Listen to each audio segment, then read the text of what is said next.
কোনো চালু থাকা সামাজিক প্রকল্প বন্ধ হচ্ছে না। কোনো সামাজিক চালু থাকা প্রকল্প, এটা আমরা আমাদের কর্মসূচি মানে প্রচারকালীনও বলেছি, কোনো চালু থাকা সামাজিক প্রকল্প সে 30 বছর আগের হতে পারে, 10 বছর আগের হতে পারে, কোনো সামাজিক প্রকল্প আমরা বন্ধ করছি না। আমরা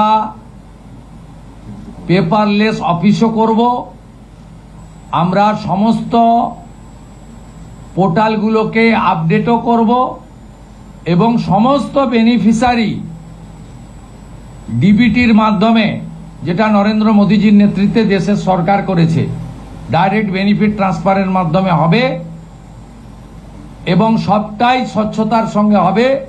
আপনার প্রশ্নের উত্তরে আমি পরিষ্কার বলে দিই, যে স্কিমটার কথা আপনি বলেছেন, আমি শুধু ওই স্কিমটা নয়, চালু থাকা কোনো সামাজিক কল্যাণকর কর্মসূচি বন্ধ এই সরকার করছে না, কিন্তু ট্রান্সপারেন্ট স্বচ্ছতার সঙ্গে সেগুলো হবে।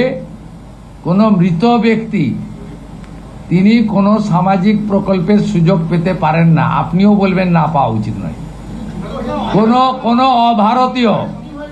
কোনো অভারতীয় তিনি ভারতের কোনো প্রদেশ বা জাতীয় সরকারের কোনো বেনিফিট তার পাওয়া উচিত নয়। অর্থাৎ আমার প্রশ্নে, আপনার প্রশ্নের মধ্যে আমার সব উত্তর আছে।